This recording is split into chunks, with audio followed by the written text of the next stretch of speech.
How's it going, everyone? Today we're going to be talking about the Progetto 46 and I'm going to give you a complete tank review on this. So why am I reviewing this tank? Because it's pretty old and plenty of people have made reviews on it and stuff like that. The majority of the people that made reviews on this tank was when it first came out. And when it first came out, you could actually put a rammer on this thing. Now you can't anymore. So I want to kind of talk to you about that and how it affected the tank. Basically, it just got the rammer for free added onto this tank. So technically this tank is now a 4 equipment slot tank. I also have quite a few premium tanks, not just in my garage like here, but I've also got a load in the recovery. So yeah, might as well get through them all and review them, right? So I mean, it gives me more content to put out. So, you know, if you're on the fence about maybe buying a tank that's a premium tank, then let me know and I'll do a review on it next. Obviously, you are purchasing this for real money, so don't be stupid with your money. Only buy it if you really can and, you know, if you really want to. Just because I think a tank is outstanding and really good doesn't mean that you are. And also, just because I think a tank is completely useless doesn't mean that you might think so. So take this as all reviews you should be doing. Just take it into your own thoughts and then decide for yourself if you think the tank is good for you or not. So, the Progetto 46. Some say this is the best tier 8 premium tank that you can get, and I would agree with them. This is probably by far one of the best tanks you can get. Nothing really comes close to it in a medium tank. Okay, so here we are in Tank GG, and I've got some tanks that are very, very similar to each other. Now, Progetto obviously is going to be here on the very left, and then we've got Pantera, Lorraine 40T, CS52, and the Object 274A. These two are here just because I feel they're the best kind of similar tank that is a single shot. And the reason being is that a lot of people see these two and they think, yeah, that's quite a good premium tank. I don't think anyone really thinks that these two are really bad tanks. I feel like these two are pretty much the best single shot tanks that you can play, pretty much. I know the 274A's gun handling is very derpy, but you know, we'll get onto all of that.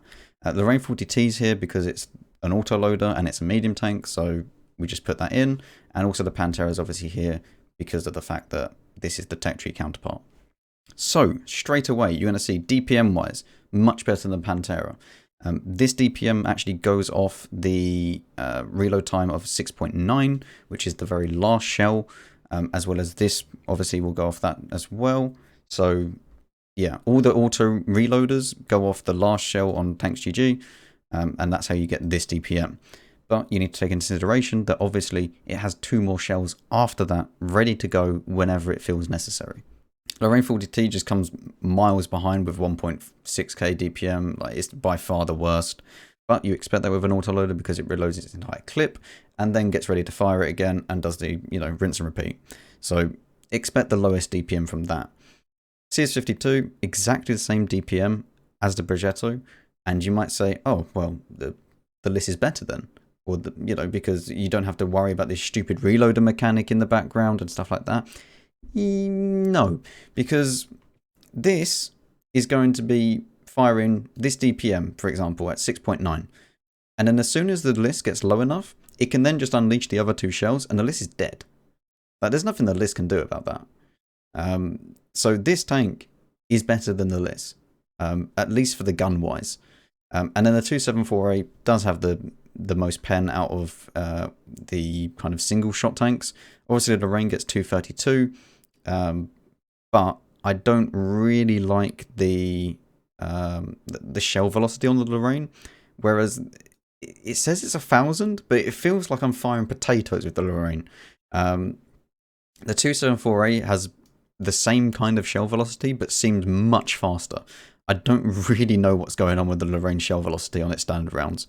But yeah, the most DPM, as you would expect. It's got the lowest reload of the single shots, and also has you know, the same alpha as the list. So, but you do need to take into consideration that this isn't that much more than the Progetto, and the Progetto has 2 more shells ready.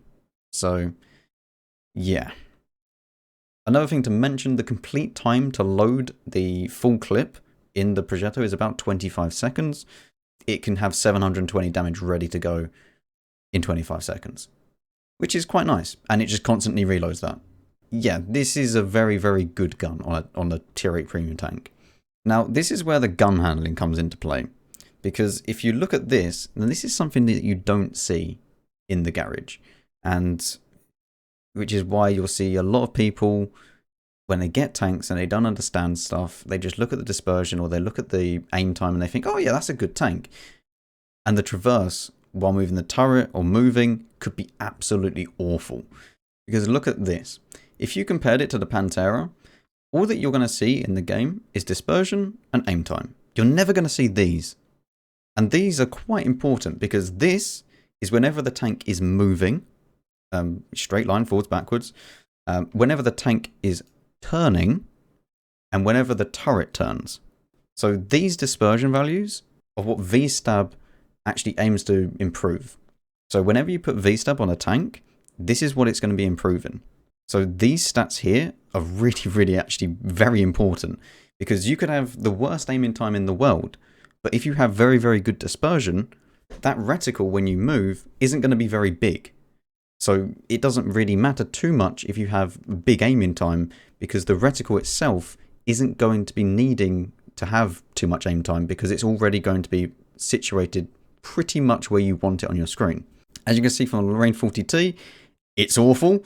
The turret traverse isn't too bad, but when it gets on the move and when it turns, it is just awful. The exact same thing with the 2748, as I said, with the horrible gun handling that this tank has. It is very bad, and the list has the best. Even though that, you know, it says it doesn't have very good dispersion and it doesn't have very good aim time, it has very good dispersion on the move and when you're turning the turret. So overall, the Progetto wins, just because, yes, it is 2 more than the list. However, it does have already good dispersion and good aim time. So as long as you add a V-Stab, you're just going to be completely fine, and it's going to be... you barely notice that it's moving. Depression and elevation, this has the joint best elevation at 20 along with the Pantera. The rest of these are kind of just, yeah, like they can't aim very high, and also has the best gun depression out of all of them. Now, mobility wise, and this, oh, this is something that you don't see in the garage as well. Because although the Pantera might, if you just looked at the Pantera in the garage and you saw 22 power to weight and 60 forward speed with a massive engine power, and you just think, okay, the Pantera is like a rocket. The terrain resistances on the Pantera are nearly double as bad as the Progetto. And what this means is the resistance that the tracks give when they're going over hard, which is going to be like tarmac and, you know, roads and stuff like that. You got medium, which is kind of like grass, and then soft, which is going to be swamp. And just look at some of these stats. Even the list gets, as soon as it enters a swamp, the list is almost immobilized. But this is mental, how much of a difference the actual terrain resistance is on this tank, and why the Progetto feels so much faster compared to all of these. Because it doesn't have as much resistance, it can get to places faster, especially when it's going up a hill, because if you have a look at this hard terrain resistance, say you're going up Himmelsdorf in the Progetto compared to a Pantera, and you pass it and you're like, this doesn't make sense. Like, the Pantera has much better power to weight and much better top speed. Doesn't matter, because the Progetto has much better terrain resistance, which is why you can go up hills and stuff like that and not really worry about it too much. So you can get around the map very, very fast. It also doesn't weigh a lot, which helps out quite a lot. Obviously, it doesn't help out too much, as you can see, because even the list is bad with its terrain resistance. But these are very good values. The rest of these I wouldn't worry about too much. And armor and health, this thing doesn't have armor. Okay, it can sometimes bounce some lucky shells now and again. As you can see here, sometimes you can get super unlucky and it hits there. You know, it's yeah, I don't rely on any of this to bounce some shells because there is very, very few spots that you can hit. You can also overmatch the turret every single time. Not that you need to, because you can just go straight through it. This is only 100mm at best. Yeah, even straight through the gunman and it's 88. You're going to go through this thing no matter what, unless you get unlucky and you hit the side and you ricochet off. But yeah, that's how the Progetto's armor is looking. So yeah, this thing doesn't have armor. Don't trust it at all. And there's no point really talking about the others because they all have better armor than it. Even the Lorraine sometimes has better armor. Like the Lorraine's hull armor is probably better than this, just because the Lorraine has a pike nose and this thing doesn't really have anything. Camo wise, it's not got as good camo as a 274A, which is just laughable. I don't understand why this 274A gets so much camo. Like, why does it nearly get 20 on its base, and this is the worst? But it doesn't really matter too much. Yeah, after firing, goes down to about the same as everyone else. Makes no real difference. So don't really worry too much about the camo on this tank. Just get behind a bush and fire. View range, joint burst with the 274A, which means you don't need coated optics on this tank. And you can actually just, as long as you're using food and you've got a good crew, you can use basically any slot that you want. And fire chance is 15%, not as good as 274A at 12%, but whatever. 430 shell cost, doesn't really matter. Let's get back into the game and I'll show you some more stuff about this tank. Okay, so what equipment do I recommend on this tank? Well, you can go for vents, vert stab, and then I have optics, but you could choose improved aiming, you could choose turbo. In fact, I would go for these two as the main ones, and then only if you really want to, then choose that. But you can also choose improved hardening to actually guarantee yourself to have an extra shot to be able to be killed from another Progetto. But these two are the ones that you want for randoms. The most, if we go into the comparison quickly, I will show you. So yeah, 500 meters view range, and if you put turbo on it, make sure it's in the turbo slot, and then you get close to that specific power to weight ratio, like the Pantera, and you're just a rocket. Like, there's no stopping you. You are very, very fast with a turbo on it. And if you're using food, this is what I would kind of recommend you use, because you get enough view range, and if you're happy with that type of view range, then yeah. If you're more for damage, then this view range is fine. But if you do want more view range, then go ahead, put on optics, and you're good to go. So that is what I recommend for the Progetto for equipment. Just to show you quickly, if we're going without food, this is what the stats would look like. So yeah, we lose a fair amount of view range actually, but we don't really lose too much DPM. We do lose a bit of accuracy, but this tank can be played without food. And if you want to just grind some credits, whack a fire extinguisher on and just don't even fire gold. And just have a good time. Like, this has no real drawbacks with this configuration without food. You're still just as competitive, or slightly less, let's be honest, because that's what food does, but you are very competitive still, and you're still a very, very good tank compared to other tanks in the same tier of you. Now, crew skill wise, as you can see, I've played this tank quite a bit. This is actually my most played tank now. Played 637 games, and we have got about 2.1 average DPM. DPM, I mean DPG. Oh, I'm losing it. Anyway, crew skill wise, Brothers in Arms, obviously, and then you want to go for snapshot and stuff like that. If you really want to get into the nitty gritty about crew skills, then I would suggest you just go and watch my video on it. I'll have it linked in the description. But yeah, just quickly, BIA, snapshot, and smooth ride. Obviously, Sixth Sense, you need Sixth Sense no matter what tank you're playing. Situational awareness, recon, they're the main ones you want to get. And then you can go for repairs or stuff like camo afterwards if you really want to. But they're the main ones that I would suggest you get first. Anyway, that had been quite enough talking. Should we now go and play a game or two? Alright, let's get started. Okay, so we're in a tier 10 game on Highway.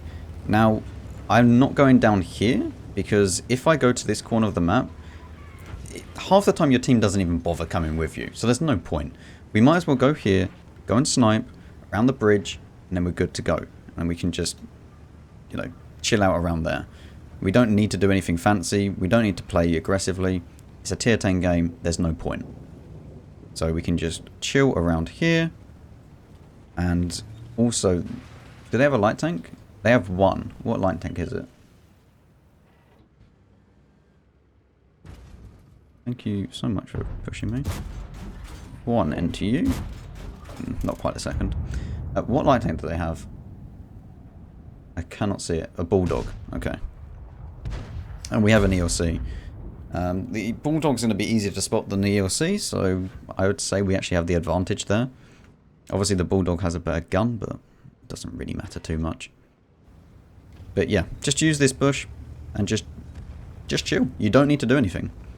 The thing is that I've gone here with this E50M so many times and just died. Like, I've learnt my lesson far too many times doing this. You don't push this when you're on this side of the map. It doesn't work. Not unless you see other people coming with you right at the start of the game. If you have like 4 or 5 of you, or even 6 of you, like medium tanks, so wolf packing it up here, then you can go here. But if you don't see anyone, don't go there. It is not worth it. Because it is super hard to get back from that position as well. But that being said, we are going to get into position to be able to assist and try and get some shots on people that are over here. Because there's not much happening over here. I was hoping that the bulldog was going to be around here, and then we can get some nice easy shots on them. But it doesn't seem to be that way.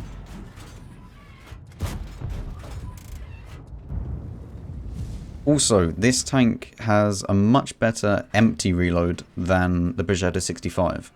So you can actually just afford to fire all your shells. You don't need to really worry too much about the like reload time and making sure all your shots are counting and stuff like that. So yeah, we're just going to have to wait.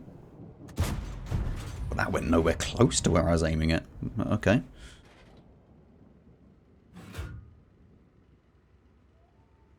But yeah, at the moment we're just going to be waiting here. We can't really push this. The problem with this map is that if someone has anybody here, like there could be a Foch, STRV, SU101, right? What a god. Actual god gamer. As soon as one person's there, they spot this, this all dies. Just because this is how badly balanced the map is.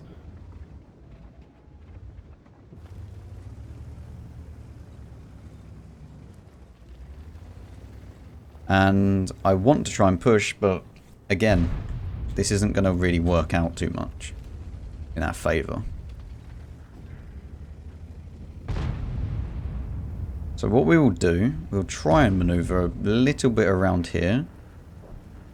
And we'll try and get some shots.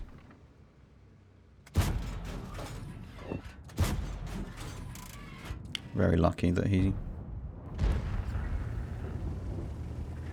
bounced that second shot. But we're going to try and get into a position where we can shoot both sides. Their bulldog's dead, our ELC is dead. So there's no one that is an actual spotter. Obviously the Progetto, if he has view range, he will spot me. But we're going to try and go underneath the bridge over here. And hopefully we can do something. But always you just need to be a bit passive in bottom tier games, because as much as your tank might be great in a tier 8 game, it is not good at all in a tier 8. It is in a tier 10 game. So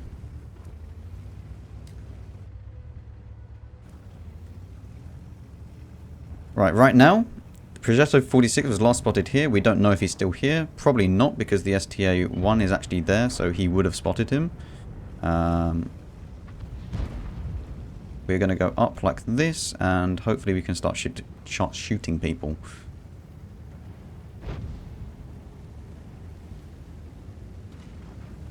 He's not down there, STA.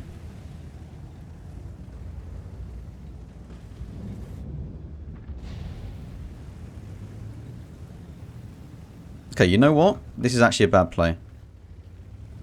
I am actually playing very, very badly and very, very poorly here. We are not going to go up that way. Instead, we're going to go up around here. We're going to use these bushes, and maybe we can actually get some shots on the 2740. Or even the Progetto. Oh, that is massive, actually. 2 shots into there means that he is now potentially 2 shots for most of our team. Or even a 1 shot, especially if our E75 is using the big gun, or the E100 is obviously a 1 shot for him. So we're going to try and get down below this dip here, and then we can hopefully get some shots either on the Progetto or on this guy. This guy should be facing away from us, and we can kind of just ignore the shoot him in the gun mantlet. It doesn't work. There we go. That one went in. We just need to be careful of this Progetto.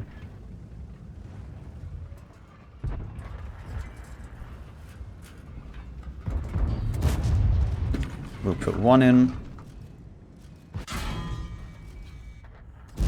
And 2 in.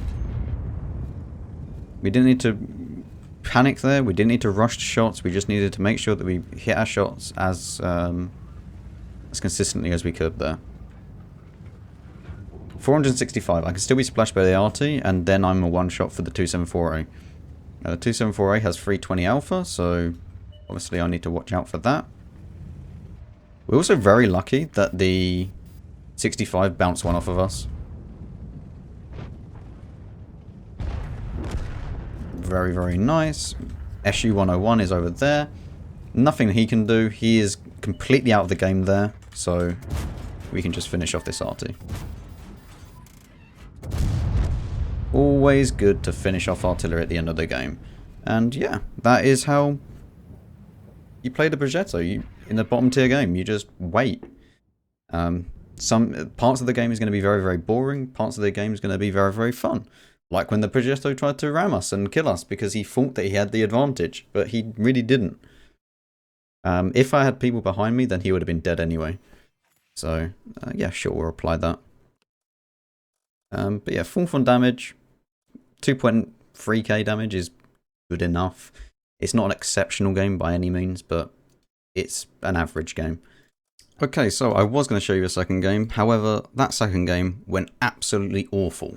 And yeah, it lasted another 10 minutes. And the video's already long enough. This game was losing side Redshire, so you spawn north.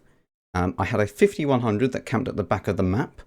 So, camping heavies, number 2. Also a Conqueror that was HP boosted. Like, he could have done a lot of damage. He was fully upgraded. Who just camped in the middle of the map and then died instantly. So, yeah, that's really good. And the enemy team had a Hawk 30 and we had an EBR. So, yeah, the four horsemen of great RNG, let's say. Yeah, this was just awful. Like, this guy sat at the back of the map the whole game, and yet I still done more damage than him. Like, I done nothing, literally nothing. I couldn't do anything, and I hope that shows you that even if the tank is really, really good, you still have bad games, and you still cannot play when, you know, people are a tier above you and they have a much better team and your team is just awful and you're on an unbalanced map. So, you know, that just shows you that no matter what, you're not a one-man team. And that is quite something, because some of the time it definitely feels like a one-man team. But I mean, this guy, I really, really don't understand. He went to the middle map, done 0 damage. He was HP boosted. He was fully upgraded. He fired 2 shots and just died. That was my heavy tanks. Those were my heavy tanks. And meanwhile, we had this guy who got super lucky, by the way. Because these 2 shots actually cost me the game. It was one, he was on a ridgeline. It was right here. And I aimed for the lower plate. It goes underneath and ricochets like that. And then this one, I was above him at this angle, and I fired it here, and somehow my shell goes under there.